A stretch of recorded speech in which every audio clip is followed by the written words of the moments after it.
लक्ष्मी नारायणाभ्यां नमः।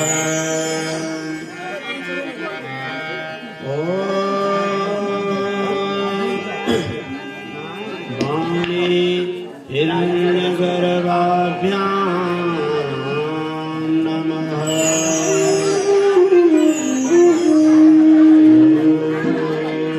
श्री गुरुचरणकमलेभ्यो नमः।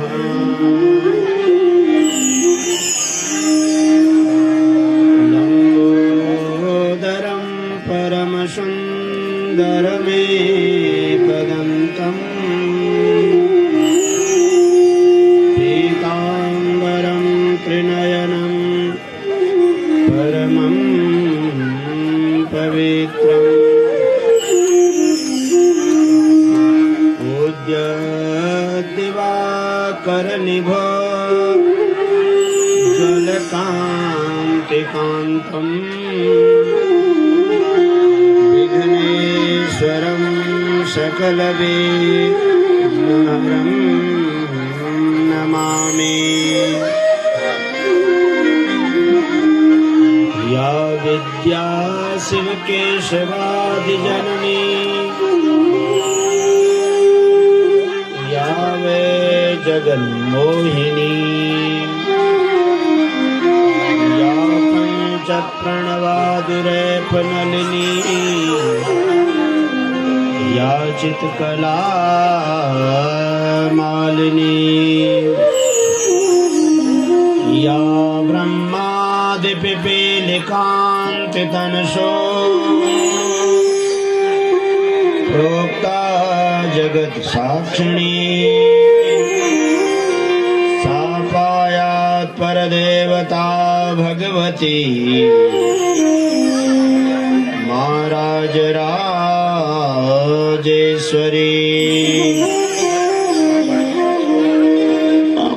सृष्टो या सर्गरूपा जगदपनविधौ पालनी या च रौद्री संहारे चापि यस्या जगदमखिलं पीडनं या पराख्या।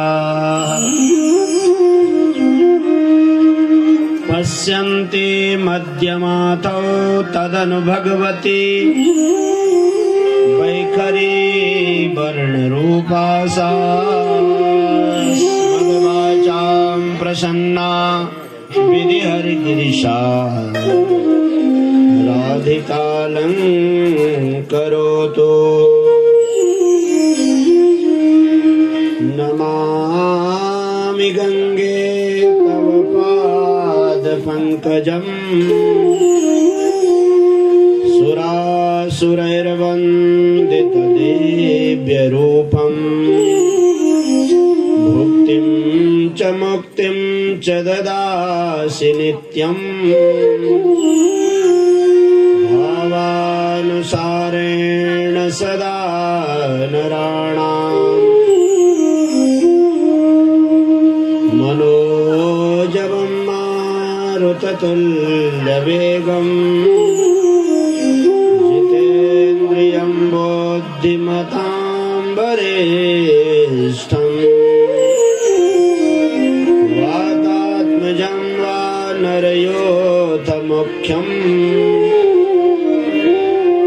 श्रीरामदूतं शरणं प्रपद्ये।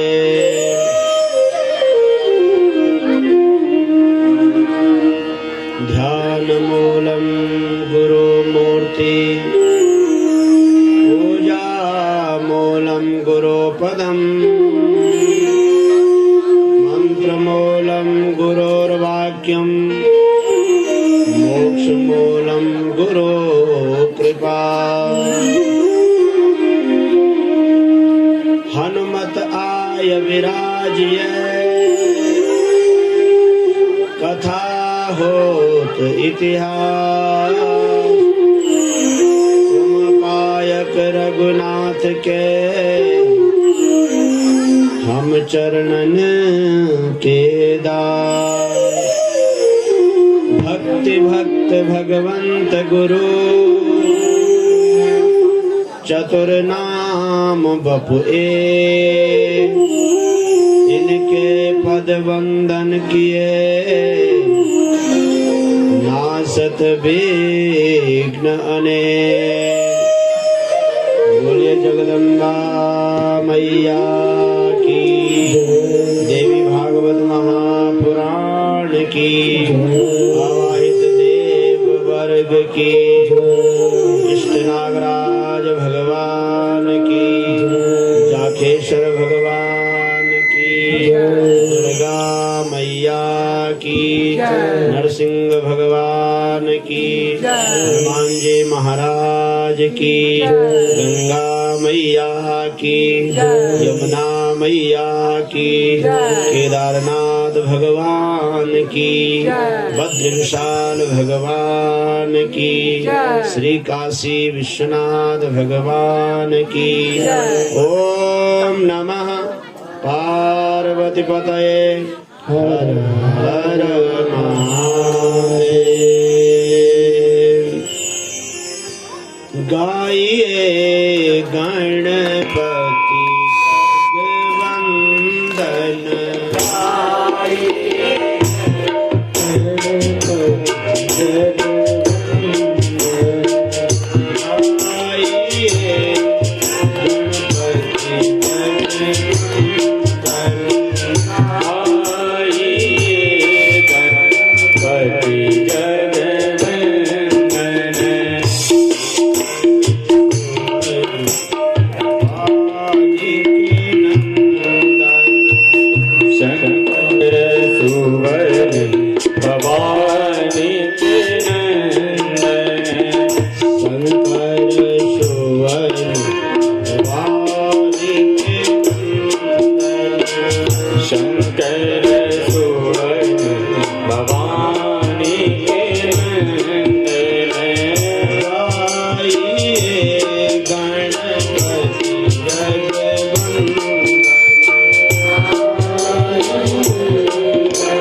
तुलसीदास कर जोरे मांगत तुलसीदास कर जोरे मांगत तुलसीदास कर जोरे मांगत तुलसीदास कर जोरे बसव राम प्रिय मानस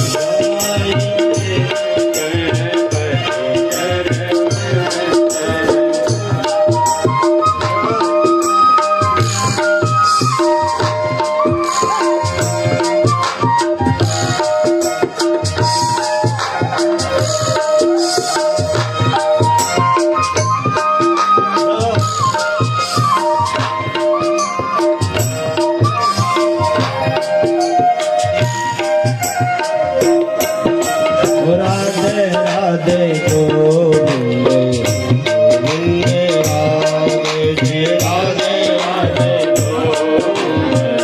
गोविंद राधे राधे राधे गोविंद दोनों हाथों से मदर मदर ताली राधे जय राधे राधे गोविंद गोविंद राधे राधे राधे गोविंद गोविंद राधे राधे राधे गोविंद गोविंद राधे राधे राधे गोविंद गोविंद राधे राधे राधे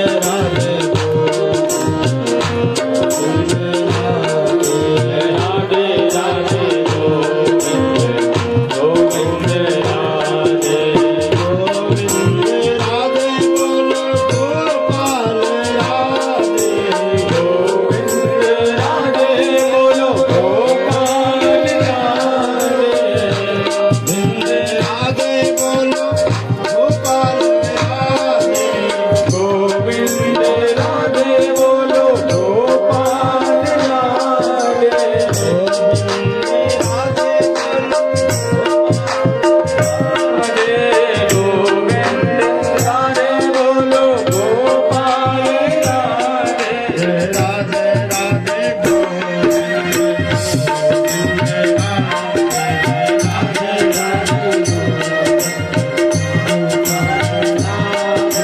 राधे राधे गोविंद राधे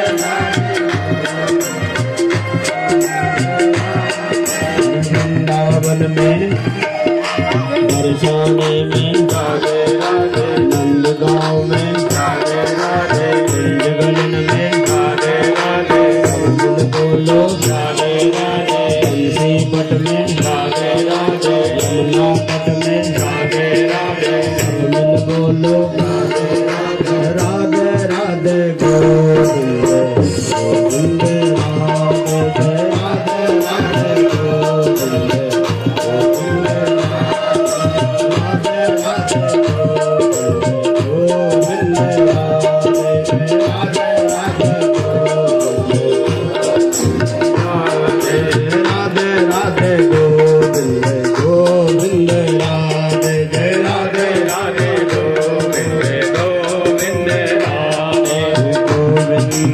राधे बोलो गोपाल राधे गोविंद राधे बोलो गोपाल राधे गोपाल राधे बोलो गोविंद राधे गोपाल राधे बोलो गोविंद राधे जय राधे राधे गोविंद गोविंद राधे जय राधे राधे गोविंद गोविंद गाइए जय राधे राधे गोविंद गोविंद राधे जय राधे राधे गोविंद गोविंद राधे गोविंद राधे गोपाल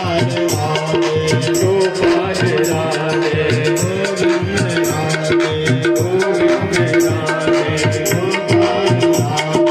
गोपाल राधे राधे राधे गोविंद गोविंद राधे बोले कृष्णचंद्र भगवान की जय जगदम्बा मैया की जय। देवी भागवत महापुराण की जय। अवाहित देव वर्ग की जय। नागराज भगवान की जय।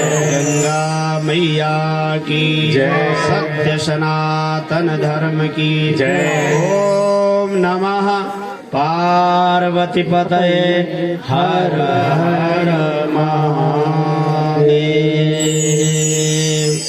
परम आराध्य अखंड ब्रह्मांड नायक भगवान योग योगेश्वर सबकी आत्म स्वरूपा सबको धारण करने वाली जगत जननी परम्बा जगदम्बा माँ भुवनेश्वरी का यह दिव्य वांग्मय स्वरूप श्रीमद् देवी भागवत महापुराण इस देवी भागवत महापुराण में पधारे समस्त देव वर्गों के चरणों में वंदन करते हुए इष्ट नागराजा भगवती माँ दुर्गा भगवान नरसिंह पिलंग ग्राम सभा के समस्त देवी देवताओं के चरणों में वंदन करते हुए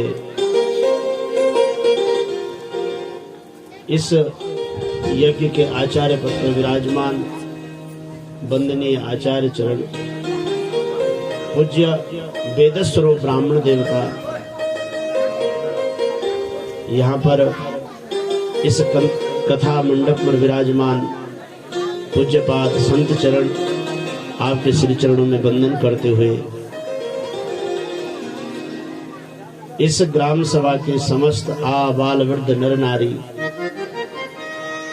इस यज्ञ में जो तन मन धन से अपने जीवन को सफल बना रहे हैं ऐसे समस्त भक्तगणों यहाँ पर विराजमान भक्ति स्वरूपा शक्ति स्वरूपा मेरी माताओं भद्र पुरुषों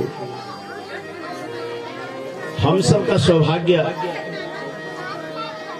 आया है भगवान की कृपा हुई और हम सब के जीवन में भगवान की कथा माँ जगदम्बा का यह दिव्य चरित्र यह पावन चरित्र हम सबको प्राप्त हुआ है।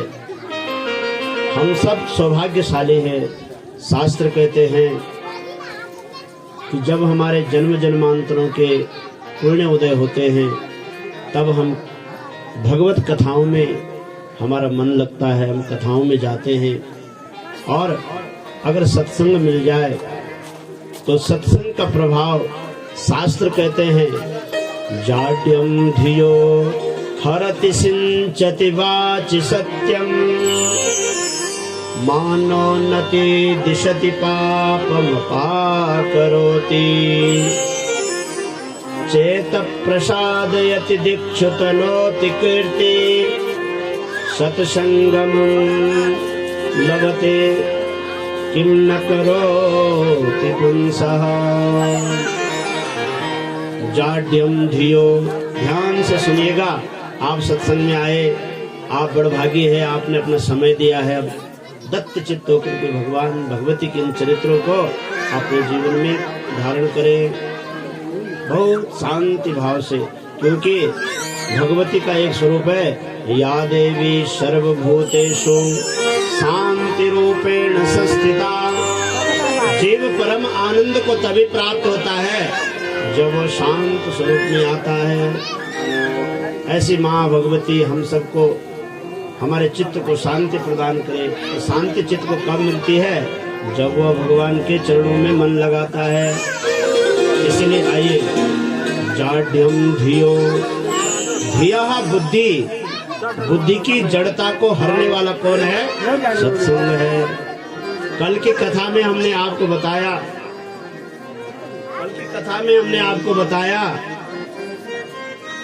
कि व्यक्ति का जो स्वभाव है वह पूर्व जन्म के कर्मों के प्रभाव से पड़ता है, और उस स्वभाव को व्यक्ति केवल सत्संग के माध्यम से ही बदल सकता है, शास्त्र चिंतन के माध्यम से ही बदल सकता है। हम अपने स्वभाव को तभी बदल सकते हैं जब हम किसी संत का संग करें, किसी शास्त्र का श्रवण करें, और श्रवण करने के बाद उसको अपने जीवन में अपनाएं।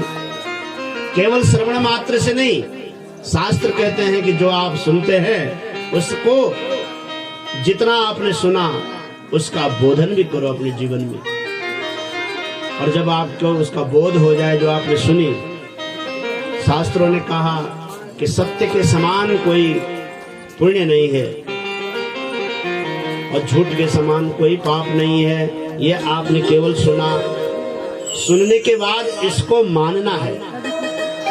तो जब आप मानने लग जाए कि झूठ बोलना पाप है, ये बात अगर हम मानने लग जाए, फिर इसको धीरे धीरे जीवन में अपनाओ। जिन बातों से कोई फायदा नहीं है उन बातों में झूठ बोलने की आवश्यकता है। धीरे धीरे, एक ही बार आप सत्यवादी हरिश्चंद्र नहीं बन सकते, एक ही बार आप सत्यवादी नहीं बन सकते, क्योंकि हमारा स्वभाव बन गया है, झूठ बोलने का स्वभाव बन गया है। उस स्वभाव को बदलना है। किसके माध्यम से? जाड्यम धियो, बुद्धि में जो हमारी जड़ता बैठ गई है। हम सोचते हैं कि झूठ बोलने से हमारा काम सही बन जाएगा, लेकिन कभी भी काम सही नहीं होता है। ये जो बुद्धि के अंदर हमारा ये भाव बन गया है कि हम झूठ बोलेंगे तो हमारा काम सही से निकलेगा, ये बात नहीं। जबकि सत्य बोलने वाला व्यक्ति जीवन में सफल दिखता है। आप दुकानदार वाले के पास जाओ, जो ईमानदारी से दुकान चलाता है उसकी दुकान शाश्वत चलती है। ईमानदार उन तय के यहाँ सब नंद किया, ईमानदार आदमी। और जो बेईमानी करता है, एक बार किसी को ठग दिया, दोबारा आदमी उसके यहाँ जाने के लिए दुकानें नहीं चलती। बिल दुकानें नहीं चल रही। दुकान क्यों नहीं चल रही? दुकान में चलने का कारण क्या है? आपने सहारा गलत लिया था। ऐसे ही हमारे हर प्रकार के कर्म है।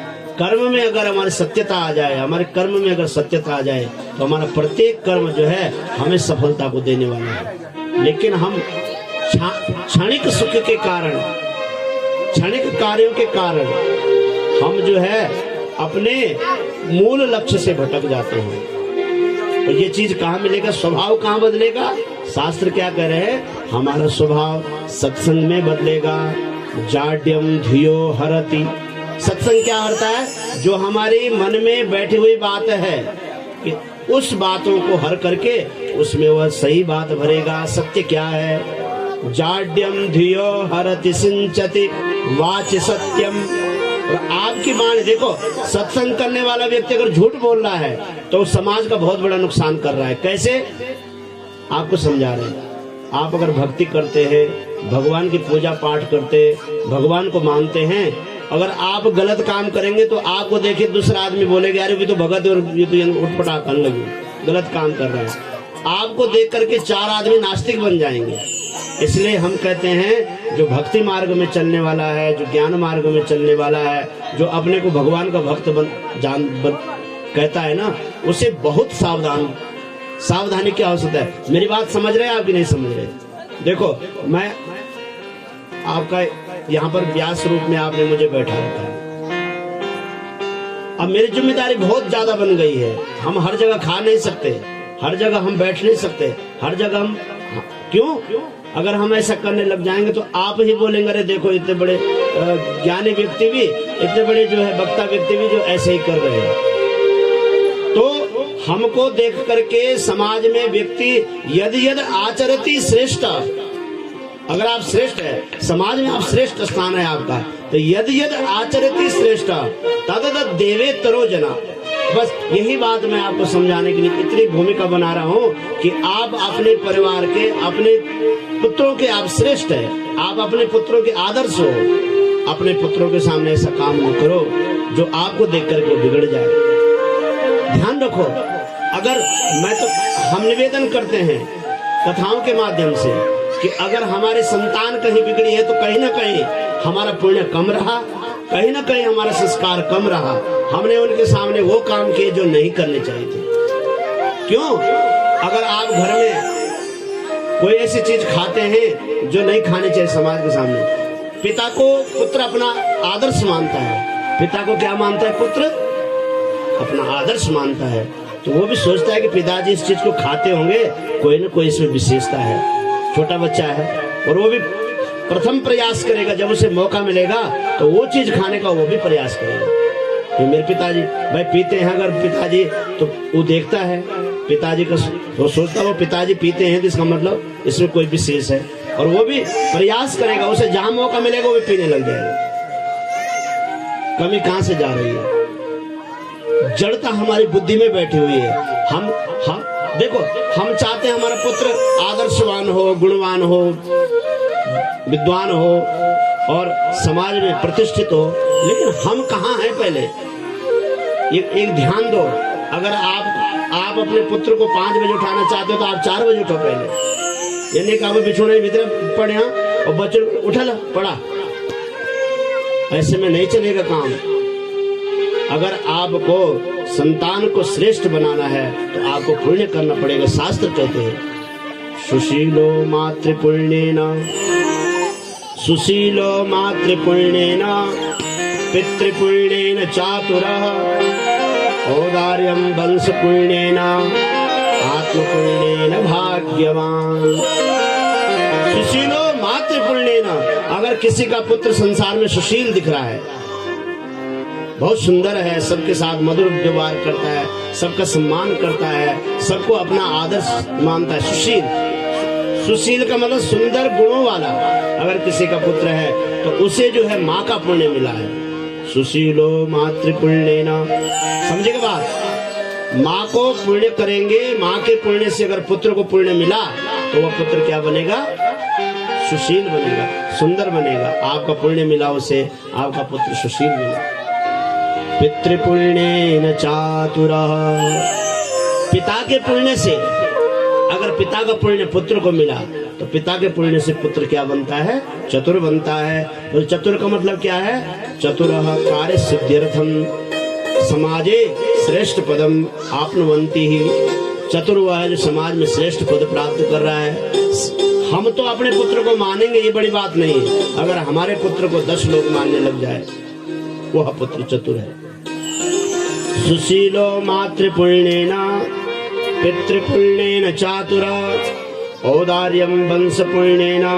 किसी का पुत्र उदार है, जो समाज के लिए बड़ा काम कर रहा है, अपने घर बार को भी त्याग करके जो समाज के लिए बड़े बड़े संत हैं जो समाज के लिए कार्य कर रहे हैं, ऐसे औदार्यम वंश पुण्य, पूरे वंश का पुण्य इकट्ठा होकर के उस महापुरुष को मिला है जो समाज के लिए जीवन जी रहा है। अपना कुछ नहीं है लेकिन समाज के लिए जी रहा है, समाज का मार्गदर्शन कर रहा है। ये किसका पुण्य मिला? संपूर्ण वंश का पुण्य मिला। अगर संपूर्ण वंश का पुण्य किसी एक व्यक्ति को मिला, वो व्यक्ति महान, आदर्शवान और श्रेष्ठ पदों पर स्थापित होकर के संसार में जो है सबका भला, सबके भले के लिए लग गए। उसने जो है परमार्थ में अपने जीवन को लगा दिया, ऐसा हुआ। और आत्म पुण्येन भाग्यवान, अगर आप भाग्यवान बनना चाहते हो, देखो शास्त्र कह रहा है भाग्यवान बनना चाहते हो तो आत्म पुण्येन भाग्यवान। किसके पुण्य से बनोगे भाग्यवान? किसी और के पुण्य से भाग्यवान नहीं बना जा सकता। देखो हमारे शास्त्रों में अच्छी व्यवस्था है कि पति अगर पुण्य करता है तो 50% पत्नी को अपने आप मिल जाता है। लेकिन पत्नी अगर पुण्य करते तो उसी को मिलता है। ये पति लोगों के लिए बड़ी सावधानी है, ये हमारे धर्म शास्त्र में एक व्यवस्था है। देखो, पति पुण्य करेगा तो 50% अपने आप इधर जाएगा, और अगर पत्नी पुण्य करेगी तो उसको स्वयं को लगेगा, ये नियम है।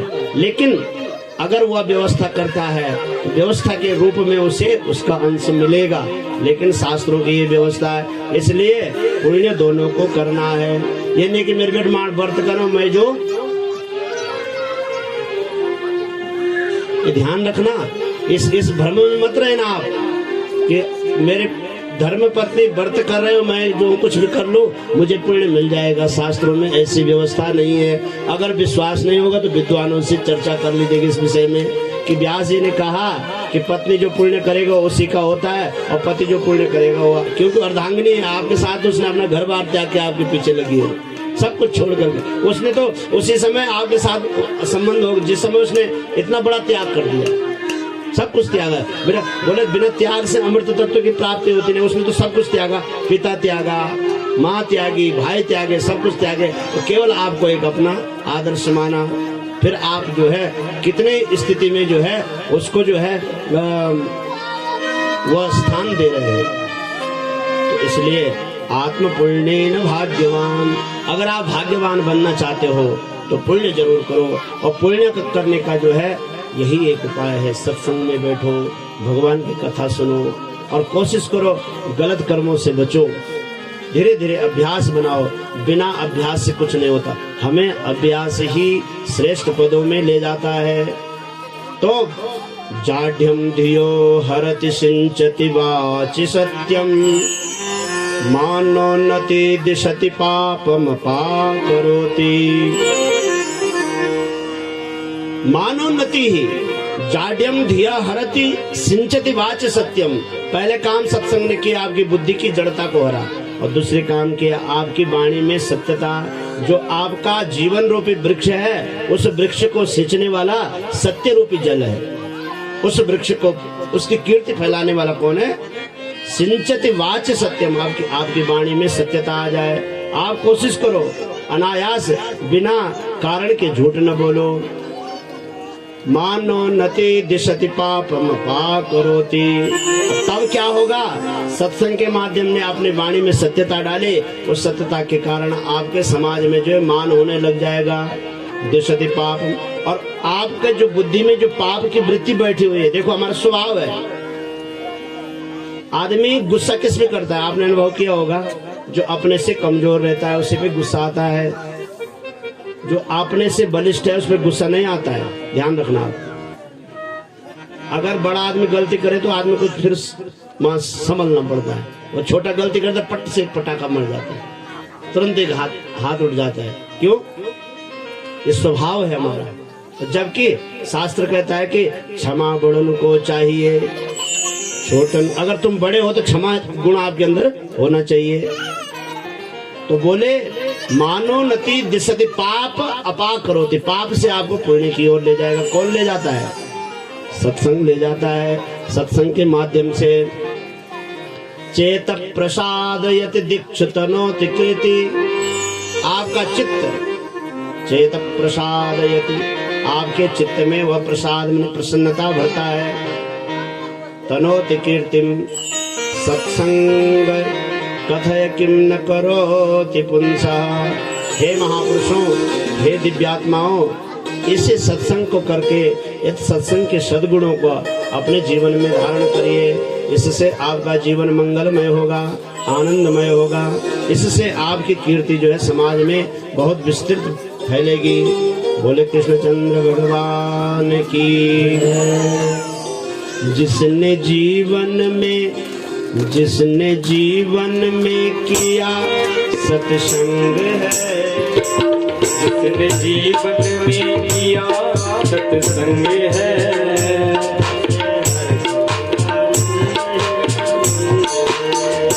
उसे हर घड़ी आनंद ही आनंद है। दोनों हाथों से ताली बजा। जिसने जीवन में किया सत्संग है, जीवन में किया सत्संग है। उसे हर घड़ी आनंद ही आनंद है, उसे हर घड़ी आनंद ही आनंद है। जिसने जीवन में किया सत्संग है, जिसने जीवन में किया सत्संग है, उसे हर घड़ी आनंद ही आनंद है, उसे हर घड़ी आनंद ही आनंद है।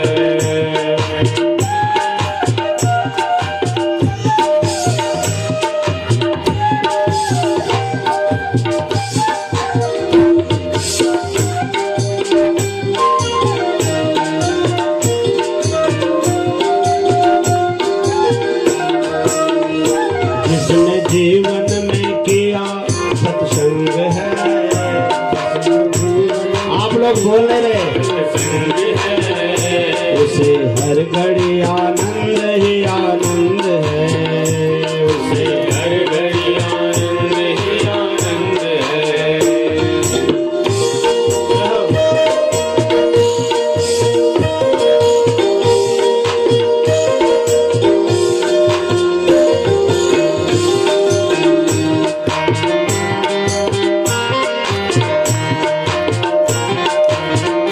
दोनों हाथों से मदर मदर।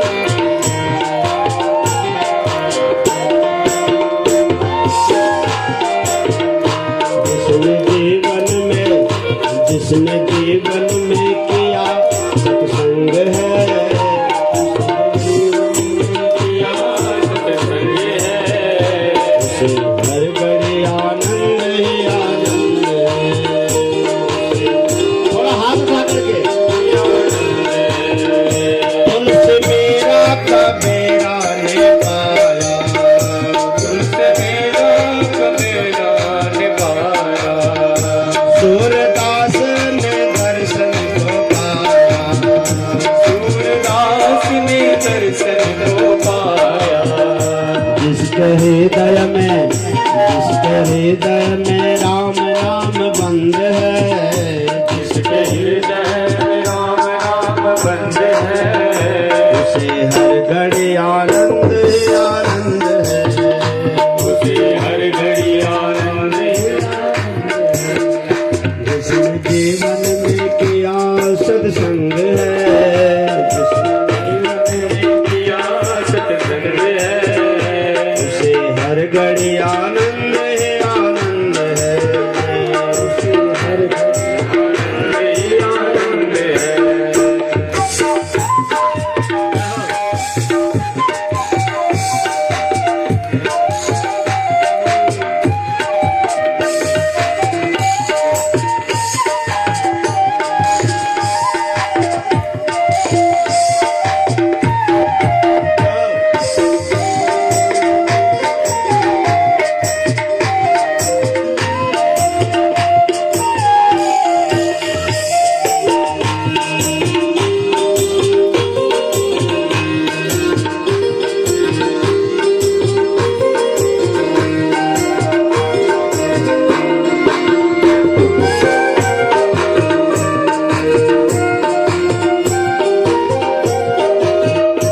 जिसका जीवन सच्चाई में ढल गया, जिसका जीवन सच्चाई में ढल गया, उसके पापों के पर्वत भी गल गया, उसके पापों का पर्वत भी गल गया।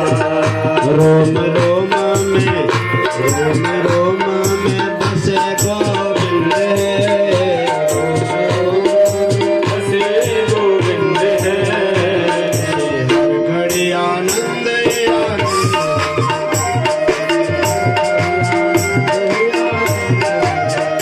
जिसको जीवन में मिला सत्संग है, जिसके जीवन में मिला सत्संग है, उसे हर घड़ी आनंद ही आनंद है,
आनंद है, जीवन में मिला सत्संग है।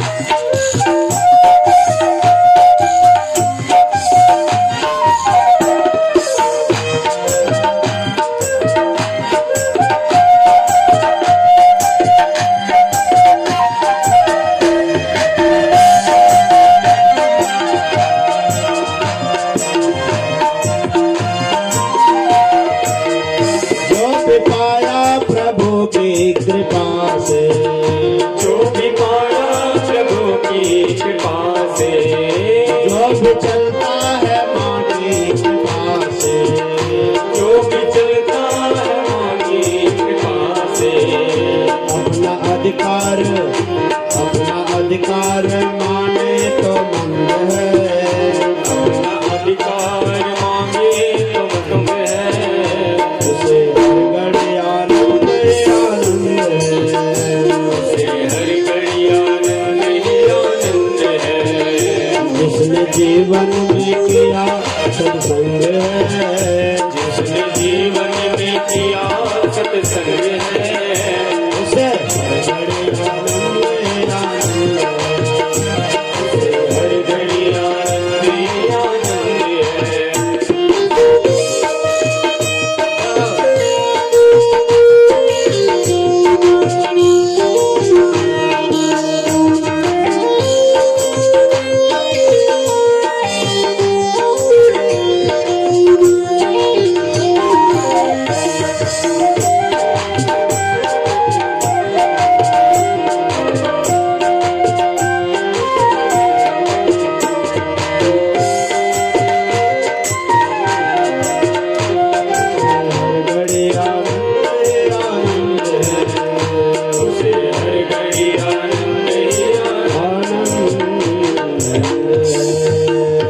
बोल जगदम्बा मैया की जय, देवी भागवत महापुराण की जय, हनुमान जी महाराज की जय। ओम नमः पार्वती पतये हर हर महादेव।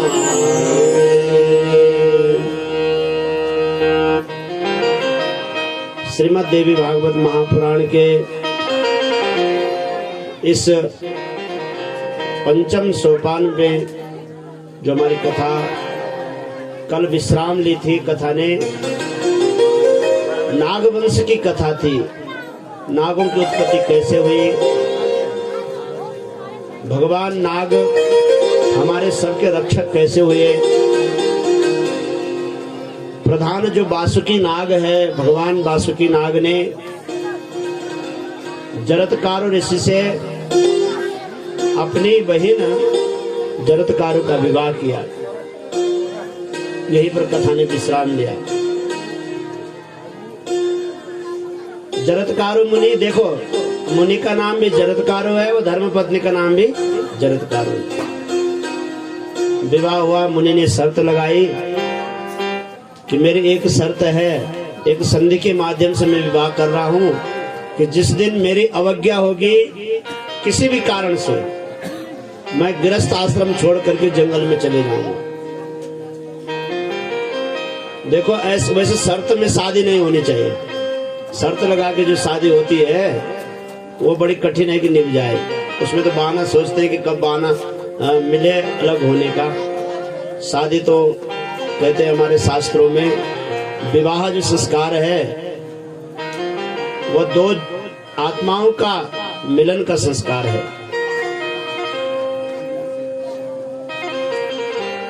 शास्त्र आपने देखा होगा ना कि पुरुष का दाहिना हाथ बांधा जाता है और पत्नी का बायां हाथ बांधा जाता है। आपने अनुभव किया? जबकि बायां हाथ अशुद्ध होता है और यज्ञ की जो बरणी होती है, यज्ञ का जो रक्षा सूत्र होता है, पुरुष का दायां हाथ बांधा जाता है और धर्म पत्नियों का बायां हाथ। इसका मतलब क्या आपने अनुभव किया? शास्त्रों में प्रमाण दिया इसका कि पत्नी वाम करे सूत्रम बद्धम सौख्यम धनागमम। कि अगर धर्म पत्नी के बाएं हाथ में ब्रह्म होता है, कभी कभी गुरुजी बाएं हाथ में क्यों बांध रहे आप, तो मैं इसको स्पष्ट कर दे रहा हूँ। मैंने भी अनुभव किया है। तो एक सूत्र दिया विद्वानों ने कि धर्म पत्नी अगर बाएं हाथ में अगर ये बांधा जाता है सूत्र, तो उससे धन और आयु की वृद्धि होती है। बद्धम सौख्यम धनागमम, सुख जीवन में बढ़ता है, धन का आगमन होता है। ये तो एक छोटा सा प्रमाण है। लेकिन आप गहराई में जाओगे, गहनता में अध्ययन करोगे, तो जब इस सृष्टि की रचना कर रहे थे ब्रह्मदेव, तो पहले उन्होंने मानव सृष्टि की, मानसिक सृष्टि की रचना की। उसमें सनक, सनातन, सनंदन, ये 4 ब्रह्म कुमारों की रचना की। 4 ब्रह्म कुमारों को कहा कि बेटा, ब्रह्म नारायण का आदेश है कि सृष्टि बढ़ानी है, आप मेरे साथ सृष्टि बढ़ाओ। उन्होंने, वो थे मन से उत्पन्न, मानसिक से सतो गुण संपन्न थे। तो हमने आपको कहा कि जहाँ सत्व गुण होता है, सत्व गुण जो है संसार में फंसता ही नहीं, वो कहाँ जाता है, नैर्गुण्य की तरफ जाता है। वो जो है भाई, जो ऊंचा है और ऊंचे की ओर जाना चाहिए। सत्व गुण है श्रेष्ठ, तो सत्वात् संजायते ज्ञानम, सत्व से ज्ञान उत्पन्न होता है, ज्ञान की तरफ। उन्होंने कहा कि पिताजी हम ये काम नहीं कर सकते, क्षमा चाहते हैं। अब देखो, एक उदाहरण ये भी है कि सृष्टि का जो पहला पुत्र है उसने पिता की आगे मानने से मना कर दिया। ब्रह्मदेव को क्षोभ हुआ हृदय में, अरे इतने तप के बाद इतने सुंदर पुत्रों को जन्म दिया, वे चारों के चार कह रहे कि हम आपकी आज्ञा का पालन नहीं करेंगे, हम जो है तप करेंगे। तो वर्णन है कि क्षोभ हुआ, तो भ्रुकुटी के मध्य से तमोगुण आया। जब भी हमको गुस्सा आता है तो हम सतोगुण से सीधा तमोगुण में आ जाते हैं। 3 गुण है हमारे शरीर में रहते हैं, सत्वगुण, रजोगुण और तमोगुण। तो जिस समय पूजा पाठ, धर्मनिष्ठ काम, दान के देते हैं, उस समय हमारे अंदर कौन सा गुण होता है बताइए? सत्वगुण होता है। इसीलिए कहा कि जिस दिन व्रत रहे उस दिन कोशिश करो गुस्सा ना आए, कोशिश करो। अगर आपने गुस्सा कर दिया तो आपका व्रत जो खंडित हो गया। क्यों? कि व्रत किससे होता है? सतोगुण से होता है, और गुस्सा आया तो तमोगुण आ गया, तो पहले तो वहीं खंडित हो गया व्रत। तो ब्रह्मदेव को कोप हुआ। अब कोप हुआ तो कोप की सृष्टि से भ्रुकुटी के मध्य से भगवान रुद्र की उत्पत्ति हुई। भगवान रुद्र बड़े सर्वांग सुंदर है। कहीं देखा होगा आपने चित्र में, जो छोटा सा भगवान रुद्र का वो है, कर्पूर गौरम करुणावतारम। भगवान का जो स्वरूप है कपूर के समान गोरे, करुणा के अवतार है। सुंदर स्वरूप का वर्णन है भगवान का। वो प्रकट हुए तो भगवान ब्रह्मदेव से बोले कि मेरा क्या काम है, मुझे आज्ञा दीजिए। बोले आप सृष्टि करना है, सृष्टि रचना है। अच्छा सृष्टि रचना है, ठीक है। अब भगवान रुद्र सृष्टि रचने लग गए।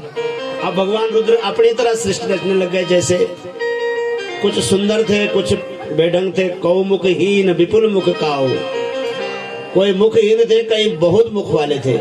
भूत प्रेत और ये राक्षस, ये जो नाग, ये बिच्छू इत्यादियों की उन्होंने सृष्टि कर दी।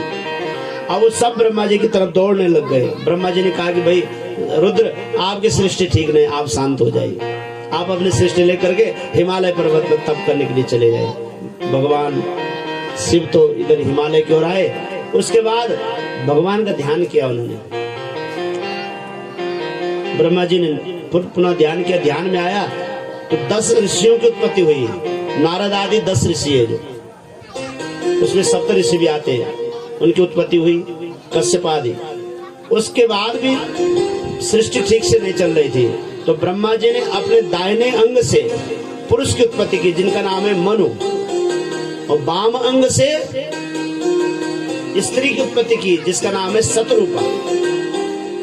इसलिए कहते हैं स्त्री सतरूप वाली है। सत मने सुंदर स्वरूप वाली है। अर्थ लगाओ, देखो जो मूल स्त्री है, मूल स्वरूप आपका क्या है? सुंदर स्वरूप है। आपके रूप को देख करके भगवती का ध्यान आना चाहिए। ऐसा आप स्वरूप बनाओ, विकृत रूप वाली नहीं। जैसे कि आजकल दिख रहा है समाज में, ऐसा स्वरूप बना रहे हैं कि बाबा आदमी लज्जित हो जाए देखते हुए। ऐसा रूप नहीं बनाना है। देखो आप कैसे हो? सतरूप आओ, सुंदर स्वरूप वाले। आपको देख करके माँ जगदम्बा की याद आ जाए, आपको देख करके उसकी याद ना आ जाए किसकी? सुपर्णखा की याद ना आ जाए, आपको देख करके ताड़का की याद ना आ जाए, आपको देख करके किसी राक्षसी की याद ना आ जाए। ध्यान रखो, क्षमा चाहता हूँ ये व्यासपीठ से, लेकिन स्वरूप आपका ऐसा हो कि आपके स्वरूप को देख करके किसका ध्यान आए, किसी भगवती का ध्यान आए। सुंदर स्वरूप बनाओ, सुंदर सजो, सजना जरूरी है, क्योंकि मानव तन मिला है, बार बार सजने वाला शरीर फिर तो दूसरे के अधीन हो जाते हैं, दूसरे योनियों में। मानव तन मिला है, आप सुंदर सजो, लेकिन मर्यादा से पार मत सजना। बस मर्यादा के अगर अनुकूल रहेंगे तो इतनी जाड़ों में हमने तो कई शादियों में देखी, इतनी जाड़ा बाहर जो है बर्फ गिर रही है और वहां जो है हापुस में निकले हुए हैं। बाप रे, मैंने कहा धन्य हो देवी, चाहे बाद में ठंडी लग जाए, आप तो ज्यादा जानते हैं, शादियों में आप ज्यादा जाते हैं। आप देखो, आप धर्म, आपके ऊपर हमारा धर्म टिका हुआ है। अब देखो संख्या भी देखो, यहाँ न्यून है और यहाँ यही पर प्रमाण, प्रत्यक्षम किम प्रमाणम, प्रत्यक्ष कोई प्रमाणता नहीं, आपके ऊपर हमारा धर्म टिका है। तो आइए मूल कथा में पहुंचते हैं। दाहिने अंग से किसकी उत्पत्ति हुई? ब्रह्मा जी के, पुरुष की, और वाम अंग से स्त्री की उत्पत्ति हुई। इसीलिए जो है दाहिना हाथ बांधा जाता है पुरुष का और बायां हाथ बांधा जाता है स्त्री का। यह है मिलन। एक बार मिलन हो गया तो कभी संकल्प भी नहीं लेना। ये हमारी भारतीय पाश्चात्य देशों में ऐसा नहीं है। पाश्चात्य देशों में जो है 10 साल 12 साल में लोग अलग अलग हो जाते हैं, तुम अपने रास्ते में अपने रास्ते। अरे हमारी भारतीय संस्कृति है, भारतीय संस्कृति में एक बार जिसके हो गए वो चाहे जैसा भी हो, उसके लिए चाहे अपना, उसको सुंदर करो, उसको सुधारो, उसके लिए प्रार्थना करो भगवान से कि हे प्रभु आपने मुझे ऐसा पति दिया है, इस पति को आप जो है देव अपने तरह बनाओ। ऐसा ये प्रार्थना, आपकी प्रार्थना में इतनी शक्ति हो कि उसके अंदर परिवर्तन आ जाए। और हम तो आप सबको नमन करते हैं, आप कितनी कठिनाइयों में पहाड़ों की जो मर्यादा है इसको बना के रखना, यही श्रेष्ठ है। तो जरत्कार ऋषि ने संधि बनाई, संधि के माध्यम से कि अगर ये मेरी बात नहीं मानेगी तो मैं इसे त्याग दूंगा। संधि वाली अब समय आया, महाराज बहुत सेवा करने वाली, बहुत सुंदर। एक दिन क्या हुआ, इसमें वर्णन है कि ऋषि माता जरत्कारों के गोद में सिर रख करके सो गए। सायंकाल का समय था। अब संध्या काल आया, संध्या काल विलुप्त होने लग गया। माता ने सोचा कि इन्होंने कहा है कि मेरे मन के विपरीत जाओगी तो मैं तुझे त्याग दूंगा। एक हृदय में भय था, फिर भी उन्होंने कहा कि चाहे कुछ हो। ये देखो यहाँ उनकी है, जरत्कारो ऋषिम तत्र रविस्ता गिरियेव च संध्या कालात् उपस्थेव किम करोमि च मे मना। मेरे जो पतिदेव है शयन कर रहे हैं, वो संध्या काल उपस्थित हो गया है, सूर्यास्त हो गया है, अब मैं क्या करूं? इति संचित्य सा बाला तम मुनिं प्रत्यबोधयत् संध्या कालो संजाता उत्तिष्ठोत्तिष्ठ सुब्रता। उसने मन में विचार किया कि अगर धर्म रहेगा तो सब कुछ रहेगा, धर्म अगर चला गया तो सब कुछ रहने पर भी कुछ नहीं बचने वाला। ध्यान रखो, अपने जीवन में सब कुछ छोड़ करके धर्म की रक्षा करना। जो धर्म की रक्षा करता है, देखो एक बार जब माँ जानकी का हरण कर रहे थे रावण, तो माँ जानकी को लक्ष्मण जी ने कहा था कि इस घेरे से बाहर मत जाना, ये जो घेरा बना रहा हूं मैं इसके बाहर मत जाना, और अगर तुम चले जाओगे तो तब तुम्हारा रक्षा नहीं हो पाएगा। इतना लक्ष्मण जी ने बता दिया था, क्योंकि लक्ष्मण जी को माता जानकी ने कुछ ऐसे शब्द कहे थे जिससे लक्ष्मण जी के भाव। तो माँ जानकी गई, रावण संत के वेश में आया, उसने भिक्षा मांगी, बोले हम जो है बंदी हुई भिक्षा नहीं लेते, हमें जो है आपको जो है इसके बाहर आके भिक्षा देना होगा। तो माता जानकी आई, माँ ने कहा ये मेरा गृहस्थ धर्म है। देखो वहां भी विचार हुआ कि मेरे द्वार से आज तक कोई संत बिना कुछ लिए गया नहीं, आज चले जाएगा तो मेरा जो है सारा जीवन का जो है पुण्य नष्ट हो जाएगा। और माँ वहां से बाहर आई, रावण ने उठाए ले गए। किसी ने माँ जान के से कहा कि आपने किसके लिए इतना कठोर तप किया, कि इतना कठोर कदम किसके लिए उठाया? बोला मैंने धर्म के लिए उठाया। बोला अब आपकी रक्षा कौन करेगा? बोला जिस धर्म की रक्षा के लिए मैंने अपने जीवन की बलि दी है वही धर्म मेरी रक्षा करेगा। और धर्म स्वरूप परमात्मा आए हैं और माँ जानकी की रक्षा की है। तो बोले धर्म की अगर हम रक्षा करेंगे तो अंत काल में धर्म हमारी भी रक्षा करेगा। इसलिए सब कुछ चला जाए लेकिन हमारा धर्म नहीं जाना चाहिए, ये शास्त्र कह रहे हैं। ये भी चिंतन करें। इति संचित्य शाबाला तम मुनि प्रत्यबोधयत् संध्या कालोपि संजाता उत्तिष्ठोत्तिष्ठ सुब्रता। उन्होंने कहा कि मुझे इन्हें जगाना ही है। और उनका हे सुब्रत, आप सुंदर व्रत को धारण करने वाले हैं, आपका संध्या काल विलुप्त हो रहा है, आप उठिए। समय अब जब जागने के बाद महाराज उनको थोड़ा क्षोभ हुआ और क्रोध आकर के क्रोध में कहा कि देवी तुमने जो है आज मेरे मन के विपरीत काम किया। देखो आज से मैं आपको परित्याग करता हूँ। अभी बहुत दुखी हुई कि मैंने कुछ ऐसा तो नहीं किया था, पर मेरा परित्याग क्यों किया जा रहा है? तो फिर किसकी याद आती? भाइयों की याद आती, परिवार की याद आती। तो नाग देवताओं की याद किए। तो वासुकी आदि नाग आए। वासुकी नाग ने कहा कि प्रभु आपने संधि की थी, संधि के माध्यम से आपने विवाह किया था, आपके मन के अनुकूल नहीं हुआ, आप त्याग रहे हैं। लेकिन जो हमारे नाग वंशों की रक्षा के लिए हमारा एक इनके गर्भ से एक पुत्र होना था वो तो हुआ ही नहीं। तो महाराज जरत्कार मुनि ने कहा कि अस्ति थी, इसके गर्भ में बालक है और अब मेरा ये नियम है कि मैंने जो वचन दिया है उस वचन से मैं विपरीत नहीं हो सकता। मैं तो जा रहा हूँ जंगल में तप करने के लिए, इसका जो बालक होगा वही आपकी रक्षा करेगा। तो उसी का जो बालक हुआ उसका नाम पड़ा आस्तिक मुनि। तो यहाँ जब जन्मेजय के यहाँ यज्ञ हो रहा था, नागों की बलि हो रही थी, तो अंतिम में तक्षक की बारी आई। सारे नागों की बलि होने लग गई। जन्मेजय ने कहा महाराज जिसके लिए हमने इतना बड़ा यज्ञ किया वो तो आया ही नहीं, सारे नागों की बलि हो गई। तो महाराज उतंक ऋषि ने जो है मंत्र बल से इंद्र के सिंहासन सहित तक्षक नाग को यज्ञ कुंड तक ला दिया। जैसे यज्ञ कुंड में जाने वाला था उस उतने में आस्तिक मुनि आ गए।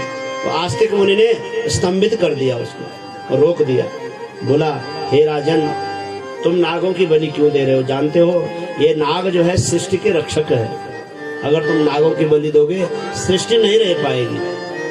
और सृष्टि को हमारे शास्त्रों में वर्णन है कि नाग देवता जो है इस सृष्टि की रक्षा भी करते हैं, इसमें दूषित तत्वों को नष्ट करते हैं, ऐसा पुराणों में वर्णन है। बोला इनको मारने से तुम्हारा क्या भला होगा? बोला तक्षक ने मेरे पिता को असमय में डस करके मृत्यु को प्राप्त करा दिया, इसलिए मैं चाहता हूँ कि तक्षक को नष्ट कर दूं। उन्होंने कहा इससे तो तुम्हारे पिता जीवित नहीं होंगे। अरे चाहते हो तो अपने पिता की सदगति के लिए शुभ कर्म करो। पुत्र तो वो होता है पुम नरकम त्रायती पुत्र। पुत्र संज्ञा इसीलिए शास्त्रों में दी गई है जो अपने पिता को सदगति प्रदान करे। देखो पिता ने विवाह आदि संस्कार किए और विवाह के बाद जब पुत्र उत्पन्न हुआ तो कहते हैं कि पितृ ऋण से वो विमुक्त हो गया, पितृ ऋण से विमुक्त हो गया। और कह रहे हैं कि महाराज पितृ ऋण से तो विमुक्त हो गया लेकिन पुत्र का भी एक कर्तव्य है कि वह अपने पिता के उद्धार के लिए यथाशक्ति जो उसके पास साधन है उन साधनों के माध्यम से अपने पिता को सदगति प्रदान करे। पुम नाम का एक नरक है, जिस नरक से अगर जीवात्मा किसी कारण बस पाप बस वहां पहुंच जाता है तो पुत्र के पिंडदान के माध्यम से वह पिता उस लोक से तर करके अपने अंतिम अनंत की यात्रा की ओर निकल जाता है। ये वर्णन है शास्त्रों में। तो आस्तिक मुनि ने जन्मेजय महाराज को समझाया कि तुम अगर चाहते हो तो अपने पिता की सदगति के लिए आप शुभ कर्म करो। तो बोलो मैं क्या शुभ कर्म करूं? बल उनके लिए आप भगवती का दिव्य यज्ञ करो और भगवती के यज्ञ में आप देवी भागवत का श्रवण करो। देखो भागवत की जो हमने कल भी समझाया था, भागवत में आपने सुना कि परीक्षित जी महाराज गंगा द्वार में आकर के भागवत सुनते हैं और सुखदेव जी उन्हें भागवत सुनाते हैं और वह भागवत सुनने के बाद मुक्ति को प्राप्त करते हैं। लेकिन देवी भागवत जो है कर्म प्रधान है, यहाँ कर्म की विशेषता दी गई है, ये भगवती के चरित्रों से आवेष्टित है। इसलिए यहाँ पर जन्मेजय जी महाराज को कहते हैं, जन्मेजय अगर आप अपने पिता की सदगति चाहते हो तो उसके निमित्त आपको देवी भागवती की कथा सुननी चाहिए। तब वेदव्यास जी महाराज का आगमन होता है, वेदव्यास जी महाराज को दिव्य आसन में विराजमान किया जाता है और जब वेदव्यास जी आसन में विराजमान हो गए, भगवती का दिव्य पूजन हुआ माँ जगदम्बा का, और कहते हैं कि उस समय दिव्य मंडप की स्थापना हुई, भगवती के दिव्य चक्रों की स्थापना हुई, चारों तरफ वेदज्ञ ब्राह्मण वेद मंत्रों से यज्ञ में आहुतियां देने लग गए और इधर जन्मेजय जी महाराज वेदव्यास जी महाराज से देवी भागवत की कथा सुनने लग गए। अब यहाँ से मूल देवी भागवत की जो मूल कथा है वह जन्मेजय जी वेदव्यास जी से पूछ रहे हैं। उन्होंने कहा कि प्रभु यह भगवती कौन है, इसका पूजन किस के माध्यम से होता है, कैसे इसका पूजन और कब इसका पूजन होना चाहिए।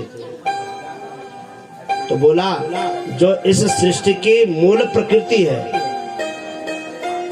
वह अनेक रूपों में होकर के भी उसका पूजन जो है प्रत्येक मास के शुक्ल पक्ष में करना चाहिए, किंतु 4 इसके लिए जो है नवरात्रे बताए गए हैं। पहला जो नवरात्रा है वो कौन सा है, चैत्र का नवरात्र, ये जो है मूल नवरात्रा है। इसके बाद आषाढ़ में एक नवरात्रा आता है, उसको गुप्त नवरात्र कहते हैं। उसके बाद आश्विन मास में एक नवरात्र आता है, आश्विन के महीने में भी भगवती का पूजन का, और एक आता है माघ के महीने में। 4 नवरात्रे हो गए। 2 नवरात्रे तो प्रचलित है और 2 नवरात्रे गुप्त है। भले गुप्त नवरात्रों में ज्यादा विशेष फल की प्राप्ति होती है भगवती के पूजन के, क्योंकि आषाढ़ का जो नवरात्र हो गया और माघ का जो नवरात्रे हो गए, इनमें कभी भी आपको जब भी समय मिले, देखो शास्त्रों ने व्यवस्था करी है कि एक के साथ जो है सब नवरात्रे मत करो, नहीं तो पंडित जी भी परेशान, जजमान बहुत, और एक बोल रहा मैं भी करता हूँ, दूसरा बोल रहा मैं भी करता।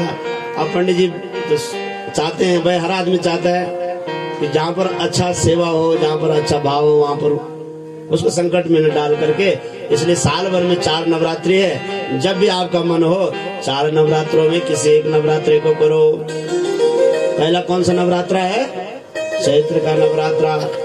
दूसरा कौन सा है, बोला जानी हमारे बताए नहीं। दूसरा नवरात्र कौन सा है, आषाढ़ के महीने का नवरात्रा। तीसरा नवरात्रा आश्विन मास का नवरात्रा, और चौथा जो नवरात्रा और माघ का नवरात्र हो गया याद। 4 के 4 चैत्र, आषाढ़, आश्विन और माघ, इनमें आप कभी भी करो बराबर फल की प्राप्ति आपको मिलेगी। ये नवरात्रि का भगवती का वर्णन है। और सबसे पहले इस यज्ञ को किसने किया, इसके विषय में वर्णन है कि सबसे पहले इस नवरात्रि को भगवान विष्णु ने स्वयं किया। और भगवान विष्णु जब इस नवरात्रि को कर रहे हैं तो भगवती प्रकट होकर के और माँ भुवनेश्वरी, ब्रह्मा, विष्णु, महेश को तीनों को अपने साथ ले जा करके और कहाँ ले जाते हैं, मणिद्वीप में ले जाते हैं। अब देवी भागवत में बड़ा विस्तार से मणिद्वीप का वर्णन है। बोले वो मणियों का द्वीप है जहाँ मणि है और सुंदर सुंदर वहाँ वृक्ष है, सुंदर सुंदर लताएं हैं। वहाँ पर दुग्ध के बड़े बड़े अमृत जैसे कुंड बने हुए हैं, मधु के कुंड है। ऐसे भगवती किया। माँ के पास किस चीज की कमी है, सब चीज परिपूर्ण है माँ के भंडार में। माँ का जो भंडार है वो अनंत सुखों का सागर है। अच्छा आप भी देखो, छोटे बच्चे के लिए माँ के पास सब कुछ है, जो छोटा बच्चा है ना, तो हमको अब छोटे बन जाए और माँ जगदम्बा के पास जाए तो हमारे लिए सब कुछ है वहाँ।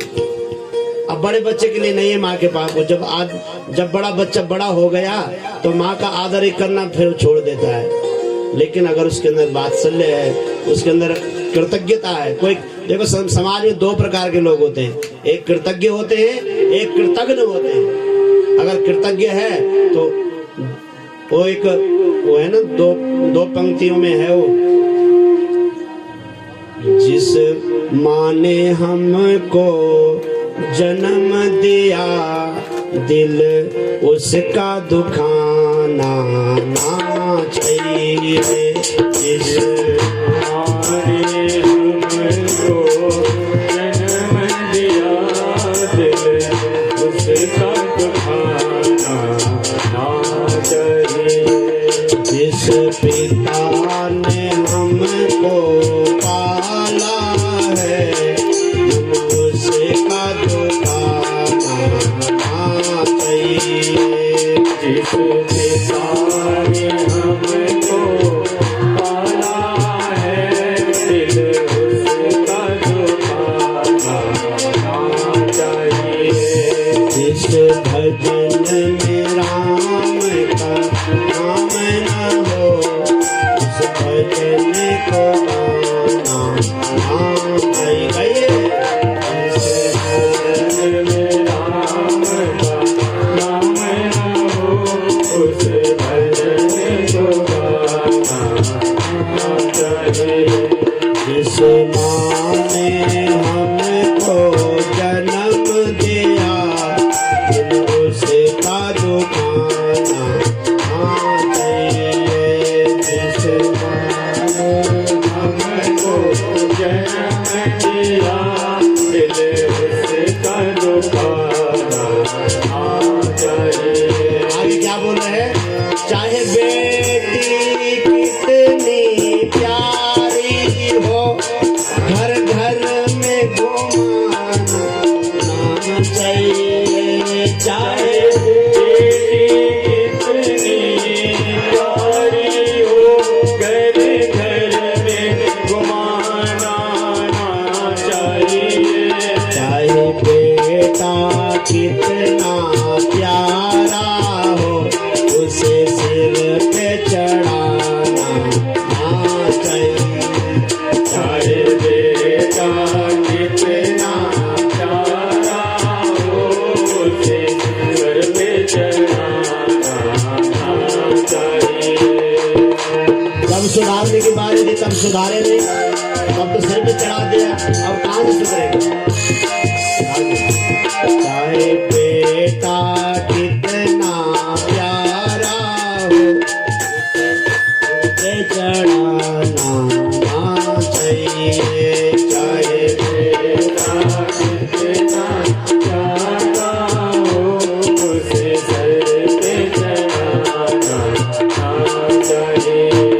जिस भजन में राम का नाम न हो उस भजन को गाना ना चाहिए। जिस भजन में राम का नाम न हो उस भजन को जिस भजन में राम का नाम न हो उस भजन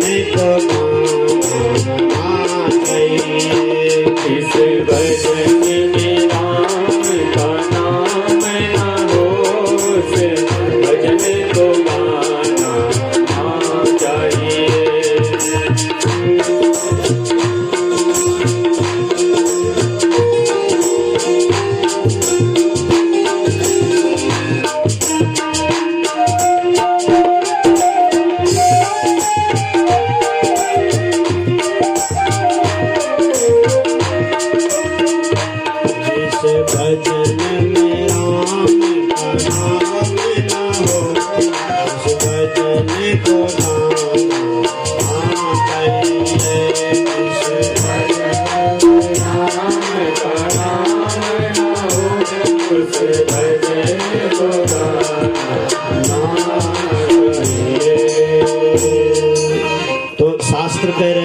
देवी भागवत में वर्णन है कि माँ के पास सारा खजाना भरा हुआ है और भगवान विष्णु को, भगवान शिव को और भगवान ब्रह्मदेव को जो शक्ति प्रदान हुई वो माँ भुवनेश्वरी ने ही प्रदान की है।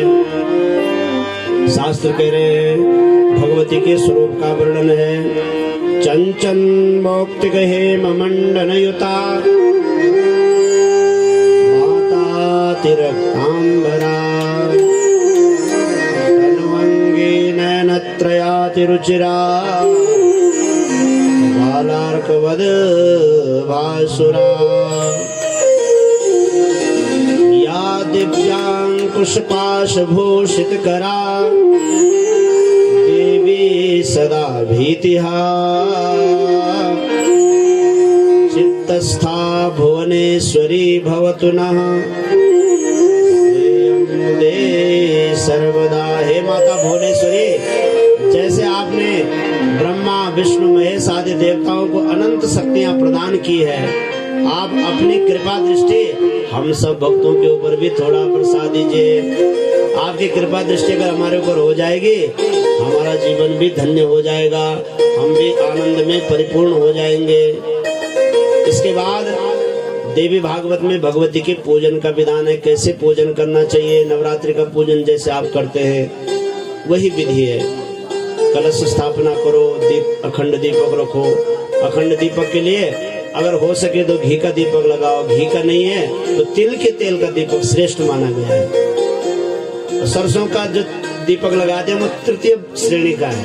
सरसों के तेल का जो दीपक है पहला श्रेष्ठ दीपक है घी का दीपक। अगर लगा सकते हो 9 दिन तक तो घी का दीपक लगाइए, नहीं तो पूजा के समय जो जोत है वो भगवती को घी की देनी चाहिए।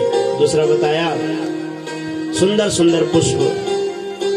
जिस ऋतु में जो नवरात्रा आप कर रहे हैं फूल जरूर चढ़ाना चाहिए भगवानों को, क्योंकि देवता लोग हमारे अन्न इत्यादि नहीं लेते हैं। अन्न तो हम अपने अन्न को भगवान के पास चढ़ाया जाता है शुद्ध करने के लिए। भगवान के पास जो हम अन्न चढ़ा, जैसे भोग लगाते हैं ना, भोजन का जो हम भोग लगाते हैं वह भोग हम इसलिए लगाते हैं भगवान के पास कि वह हमारा अन्न शुद्ध हो जाए। जैसे हम घर में भोजन बनाते हैं, कुछ दिन तक करो, इस अभ्यास को करो।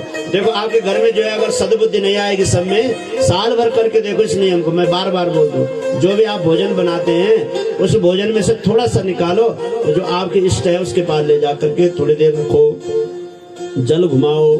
जल घुमाने के बाद अगर आपके आंगन में तुलसी दल है तो एक तुलसी दल उसमें डाल दीजिए और उसको पुनः आप अपने भोजन में जो भी डालोगे ना, उससे क्या होगा, प्रसादे सर्व दुखानां हानिरस्योपजायते प्रसन्न चेतसो यासो बुद्धि पर्यवति स्थिते। सारा जो झगड़ा हमारा पारिवारिक जो झगड़ा है, जो हमारे अंदर क्लेश है, जो हमारे अंदर दुख है, एक दूसरे की बात नहीं मान रहे, वो सारा हमारी बुद्धि से हो रखा है, हमारे मन से हो रखा है।